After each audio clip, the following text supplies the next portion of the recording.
Hi traders, welcome back. കഴിഞ്ഞ ദിവസത്തെ market ഭയങ്കര വോൾട്ടലായിരുന്നു. അതേപോലെ പ്രീമിയത്തിലും സ്പോട്ടിലും നല്ലൊരു മൂവ്മെൻറ്റ് തന്നിട്ടുണ്ടായിരുന്നു. ഒരു ഓൾ ടൈം ഹൈ ബ്രേക്ക് ചെയ്തതിന് ശേഷം മാർക്കറ്റ് ഒരു ഫേക്ക് ബ്രേക്ക് ഔട്ട് വന്നു. അതിനുശേഷം എല്ലാ റീറ്റെയിലേഴ്സിനെയും മാർക്കറ്റിൽ നിന്ന് അല്ലെങ്കിൽ അവരുടെ സ്റ്റോപ്പ് ലോസ് ഹിറ്റ് ചെയ്തതിന് ശേഷമാണ് മാർക്കറ്റ് എന്ത് ചെയ്തത്, നല്ലൊരു ഹൈ മൊമെൻറ്റ് തന്നു അല്ലേ, നല്ലൊരു സ്റ്റീപ്പ് മൊമെൻറ്റ് തന്നു. സെൻസെക്സിനൊക്കെ എക്സ്പയർ ആയിരുന്നു.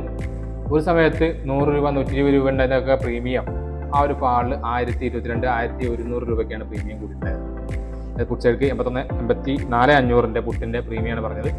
120 130 രൂപയിൽ നിന്നാണ് ഏകദേശം 1022 1122 എന്നുള്ള ലെവലിലൊക്കെ. അപ്പോൾ ഒരു സിംഗിൾ ലോഡിൽ 1200 രൂപ ഇൻവെസ്റ്റ് ചെയ്ത ഒരാൾക്ക് അതിൻ്റെ 10x റിട്ടേൺ കിട്ടുന്ന രീതിയിൽ പ്രീമിയം പമ്പ് ചെയ്തിട്ടുണ്ടായിരുന്നു.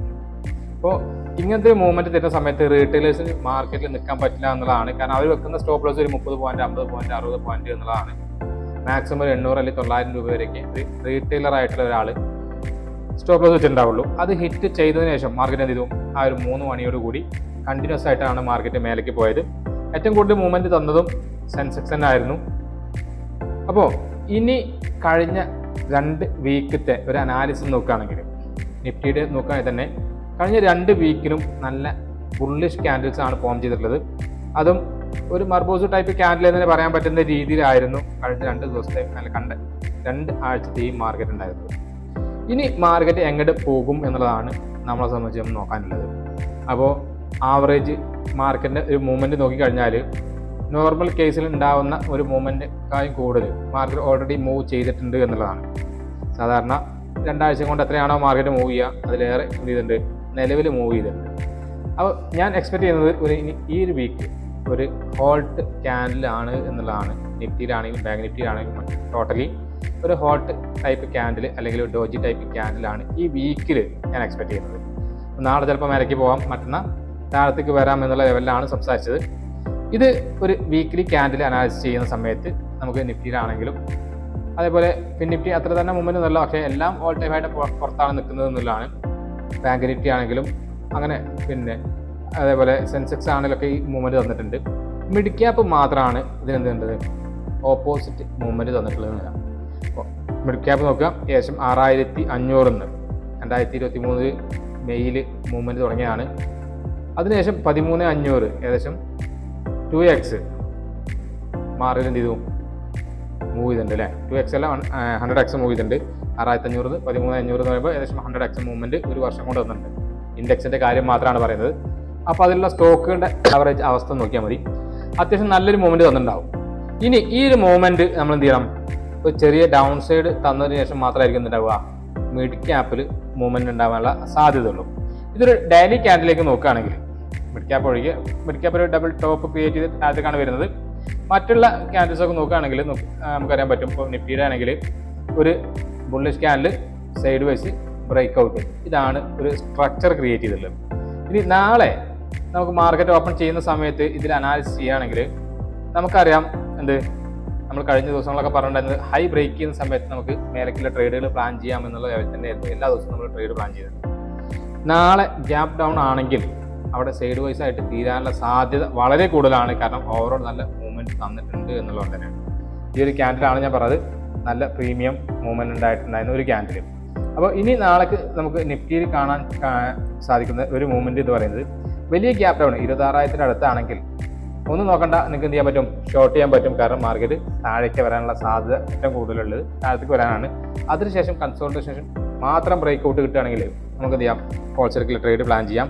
പക്ഷേ മേലേക്കുള്ള ട്രേഡുകൾ നാളേക്ക് എന്തില്ല, പ്ലാൻ ചെയ്യുന്നില്ല എന്നുള്ളതാണ്. ഇനി ഒരു കൺസോൾട്ടേഷന് ശേഷമാണെങ്കിൽ മാത്രം മേലേക്ക് ട്രേഡുകൾ പ്ലാൻ ചെയ്യുന്നുള്ളൂ. അതല്ല മാർക്കറ്റ് ഫ്ലാറ്റ് ഓപ്പൺ ചെയ്ത് മൂവ് ചെയ്യുകയാണെങ്കിലും എന്ത് ചെയ്യും, ട്രേഡ് പ്ലാൻ ചെയ്യാം. ഗ്യാപ്പ് അപ്പിൽ മേലേക്ക് പോവുകയാണെങ്കിൽ കോൺഫിഡൻസ് ഇല്ല എന്നുള്ളത് തന്നെയാണ് വാസ്തവം. ഓക്കെ, അതിന് കാരണം മാർക്കറ്റിൻ്റെ കണ്ടിന്യൂസ് ആയിട്ടുള്ള മൂവ്മെൻ്റ് ആണ് എന്നുള്ളതാണ്. നാളെ ഒരു ഹാൾട്ട് ക്യാൻഡിൽ ഫോം ചെയ്തു, അടുത്ത ദിവസം മാർക്കറ്റ് മൂവ് ചെയ്താൽ നമുക്ക് എന്ത് ചെയ്യാൻ പറ്റും, ധൈര്യത്തോടു കൂടി മാർക്കറ്റിനെ അപ്രോച്ച് ചെയ്യാം ട്രേഡ് എടുക്കാൻ വേണ്ടിയിട്ട്. മാക്സിമം നാളെ ചെയ്യുന്നതിൻ്റെ ക്വാണ്ടിറ്റി കുറക്കുക എന്നുള്ളതാണ് നമുക്ക് ചെയ്യാൻ പറ്റുക. ഫുഡ് സെൽക്കാണെങ്കിൽ മാക്സിമം ആക്ച്വൽ ക്വാണ്ടിറ്റി ട്രേഡ് ചെയ്യാം. ഹോൾസെയിൽക്കാണെങ്കിൽ ആക്ച്വൽ ക്വാണ്ടിറ്റി പകുതിയോ അല്ലെങ്കിൽ 4-1 ഇരിക്കുക എന്നുള്ളതാണ്. അപ്പോൾ ഇനി അഥവാ മേലേക്ക് പോവുകയാണെങ്കിൽ ട്രേഡ് പ്ലാൻ ചെയ്യുന്ന ഒരാളാണെങ്കിൽ ഫ്ലാറ്റ് ഓപ്പൺ ചെയ്ത് പോവുകയാണെങ്കിൽ 25,962 വരേക്ക് നമുക്ക് എന്ത് ചെയ്യാൻ പറ്റും, ടാർഗറ്റ് ചെയ്യാം. അതിന് മുകൾക്ക് റിസ്ക് ആണ്, കാരണം 26,000 ഹോൾസെല്ലേഴ്സിൻ്റെ എണ്ണം കൂടുതലായിരിക്കും എന്നുള്ളത് തന്നെയാണ്. ഇതേപോലെ തന്നെയാണ് പിന്നെ നിഫ്റ്റിയുടെ കേസിലാണെങ്കിൽ മാർക്കറ്റിൽ ഇപ്പോൾ നിൽക്കുന്നത് 24,850 എന്നുള്ള ലെവലാണ്. അപ്പോൾ 25,000 ഒരു റെസിസ്റ്റൻസ് സോൺ ആയതുകൊണ്ട് അവിടെ എത്തിയാൽ മാർക്കറ്റ് തിരിയാനുള്ള സാധ്യത ഉണ്ട്. ഫ്ലാറ്റ് ഓപ്പൺ ചെയ്ത് പോവുകയാണെങ്കിൽ 24,903 പോവുകയാണെങ്കിൽ 25,000 താഴെ 24,950 970 വരേക്കാണ് ടാർഗറ്റ് ചെയ്യാൻ പാടുള്ളൂ. അവിടെ എത്തുമ്പോൾ മാർക്കറ്റ് റിവേഴ്സൽ വരാനുള്ള സാധ്യത കൂടുതലാണ്. നാളെ രാവിലെ അല്ലെങ്കിൽ രാവിലത്തെ സെഷനിൽ ഒരു സൈഡ് വൈസ് ആണെങ്കിൽ ഉച്ചയ്ക്ക് ശേഷം മൂവ്മെൻറ്റ് കിട്ടുകയാണെങ്കിൽ എന്ത് ചെയ്യാം, നമുക്ക് കോൾ സൈഡിലേക്ക് ട്രേഡ് പ്ലാൻ ചെയ്യാം. നിഫ്റ്റി ബാങ്കിലാണെങ്കിലും സെയിം സിനാരിയോ ആണ്. ഹൈ ബ്രേക്ക് ചെയ്യുന്ന സമയത്ത് 54,000 വരെ 53,213 ശരിക്കും എന്ത് ചെയ്തത്, 315 54,000 എന്ന് പറഞ്ഞാൽ 700 പോയിന്റ് ലാസ്റ്റത്തെ 3/4 മണിക്കൂർ കൊണ്ട് മാർക്കറ്റ് മൂവ് ചെയ്തിട്ടുണ്ടായിരുന്നു. അപ്പോൾ ആ ഒരു മൂവ്മെൻറ്റ് നോക്കിയാൽ അറിയാം, ഇതിനു മുമ്പ് പിന്നെ പതിയെ മേലേക്ക് പോയിരുന്ന മാർക്കറ്റാണ്. ഒരു ഷാർപ്പ് സെൽ ഓഫ് വന്ന് കംപ്ലീറ്റ് ആൾക്കാരെയും സ്റ്റോപ്പ് ലോസ് അടിച്ച് പോയത്. അതിനുശേഷം എന്ത് ചെയ്തു, ഡബിൾ ബോട്ടം ക്രിയേറ്റ് ചെയ്ത് മാർക്കറ്റ് പതുക്കെ മേലേക്ക് പോയി എന്നുള്ളതാണ്. ഇപ്പോൾ മാർക്കറ്റ് നിൽക്കുന്നത് 54,000 വരെ പോയിട്ട് ക്ലോസിംഗ് തന്നുള്ളത് 53,937 ക്യാൻഡിൽ ക്ലോസിംഗ് വന്നത്. പക്ഷേ വെയ്റ്റഡ് ആവറേജ് ക്ലോസിംഗ് 53,793 എന്നുള്ള ലെവലിലായതുകൊണ്ട് മാർക്കറ്റ് ഫ്ലാറ്റ് ഓപ്പൺ ചെയ്ത് ഈ 54,056 മുകളിൽ പോയാൽ മാത്രം ചെയ്താൽ മതി. 54,272 54,500 എന്നുള്ള ടാർഗറ്റ് ചെയ്യാം. പക്ഷേ ഇതിലൊക്കെ എന്ന് വെച്ചാൽ കൺസോൾട്ടേഷൻ ശേഷം മാത്രമാണെങ്കിലാണ് മേലേക്ക് ട്രേഡ് പ്ലാൻ ചെയ്യുന്നുള്ളൂ. രാവിലെ ഓപ്പൺ ചെയ്യുന്നത് ഹൈയിലാണെങ്കിൽ അല്ലെങ്കിൽ വലിയ ഗ്യാപ്പ് 0.5-0.6% ഗ്യാപ്പിലാണെങ്കിൽ റിവേഴ്സൽ ട്രേഡുകളാണ് കാര്യമായിട്ട് പ്ലാൻ ചെയ്തത്. അങ്ങനെയാണെങ്കിൽ ഇന്നലത്തെ ക്ലോസിങ്ങിൻ്റെ അതിലേക്ക് മാർക്കറ്റ് വരാം എന്നുള്ളതാണ് നമ്മുടെ വ്യൂ. വലിയ ഗ്യാപ്പ് ഡൗൺ ആണെങ്കിൽ നമ്മൾ മാർക്കറ്റിൽ സെല്ലിംഗ് മാത്രമാണ് ഫോക്കസ് ചെയ്യുന്നത്. 54,000 മുകളിൽ കോൾ സെല് ചെയ്യും. അതേപോലെ 53,000 മുകളിലുള്ള ഒരു പുട്ട് സെല് ചെയ്ത് നാളത്തെ മാർക്കറ്റിനെ വെയിറ്റ് ചെയ്യും എന്നുള്ളതാണ്. ഇൻട്രാഡേയിലാണ് സെല്ലിംഗ് പൊസിഷൻസ് ക്രിയേറ്റ് ചെയ്യാൻ പോകുന്നത്. കാരണം സൈഡ് വൈസ് ആവാം എന്നുള്ള വ്യൂ മാത്രമാണ്. ഡൗൺ സൈഡ് വരികയാണെങ്കിൽ 52,744 മുകളിൽ താഴെ വരികയാണെങ്കിൽ മാത്രമേ ചെയ്യുന്നുള്ളൂ ഡൗൺ സൈഡിലെ ട്രേഡുകൾ പ്ലാൻ ചെയ്യുന്നുള്ളൂ. അതിൻ്റെ ഇടയിൽ നമ്മൾ ഡൗൺ സൈഡിൽ ഒരു ട്രേഡും പ്ലാൻ ചെയ്യുന്നില്ല. മാർക്കറ്റ് താഴെ വന്നാൽ പോലും ഗ്യാപ്പ് അപ്പ് അല്ലാതെ സൈഡ് വൈസ് ആണെങ്കിൽ ഒരു ട്രേഡും പ്ലാൻ ചെയ്യുന്നില്ല. ഗ്യാപ്പ് അപ്പിലാണെങ്കിൽ നമുക്ക് എന്ത് ചെയ്യാം, ഓപ്പണിംഗിൽ ഗ്യാപ്പ് അപ്പ് ആണെങ്കിൽ മാർക്കറ്റ് മിക്കവാറും താഴെ വരാനുള്ള സാധ്യത ഉണ്ടായതുകൊണ്ട് താഴത്തേക്ക് ട്രേഡ് പ്ലാൻ ചെയ്യാനും പറ്റും. ഇതൊക്കെയാണ് നാളേക്കുള്ള നമ്മുടെ മാർക്കറ്റിൻ്റെ വ്യൂ എന്നുള്ളത്. അപ്പോൾ ഇതിൽ നിങ്ങൾ എന്ത് ചെയ്യണം വെച്ചാൽ കറക്റ്റായിട്ട് നിങ്ങളുടെ സപ്പോർട്ട് റെസിസ്റ്റൻസ് എന്നിവ മാർക്ക് ചെയ്ത് മാർക്കറ്റ് എവിടെയാണ് ഓപ്പൺ ചെയ്യുന്നത് നോക്കുക. നിങ്ങളുടെ റെസിസ്റ്റൻസിന് താഴെയാണ് ഓപ്പൺ ചെയ്യിച്ചാൽ ആ റെസിസ്റ്റൻസ് ലെവലിൽ എത്തുന്ന സമയത്ത് നിങ്ങൾക്ക് എന്ത് ചെയ്യാൻ പറ്റും, ഷോർട്ട് ചെയ്യാൻ പറ്റും. ഗ്യാപ്പ് അപ്പിലാണെങ്കിൽ മാത്രം. ഗ്യാപ്പ് ഡൗൺ ആണെങ്കിൽ നിങ്ങൾ വെയിറ്റ് ചെയ്യുക എന്നുള്ളതാണ്. ഫ്ലാറ്റ് ഓപ്പൺ ചെയ്ത് ബ്രേക്ക് ഔട്ട് തരുന്ന സമയത്ത് ഉച്ചയ്ക്ക് ശേഷമാണെങ്കിൽ പ്ലാൻ ചെയ്യാം. ഓക്കെ, സ്റ്റോക്കുകൾ മിഡ് ക്യാപ്പിൽ എൻട്രി എടുത്ത ആൾക്കാർ വെയിറ്റ് ചെയ്യുക, കാരണം മാർക്കറ്റ് റിവേഴ്സിലാണ് വരുന്നത്. നല്ല സ്റ്റോക്കുകൾ എടുക്കാനുള്ള ഒരു അവസരമായിട്ട് ഈ സമയം ഉപയോഗിക്കുക എന്നുള്ളതാണ്. മിഡ് ക്യാപ്പ് കുറച്ചുകൂടി താഴെ വരാനുള്ള ഒരു സാധ്യത കാണിക്കുന്നുണ്ട്. അപ്പോൾ ആ ഒരു സാധ്യതയ്ക്ക് ശേഷം മാർക്കറ്റ് ഒരു സൈഡ് വൈസ് തരണം, എന്നിട്ടാണ് മിക്കവാറും ഒരു ബ്രേക്ക് ഔട്ട് തരുന്നുണ്ടാവുക.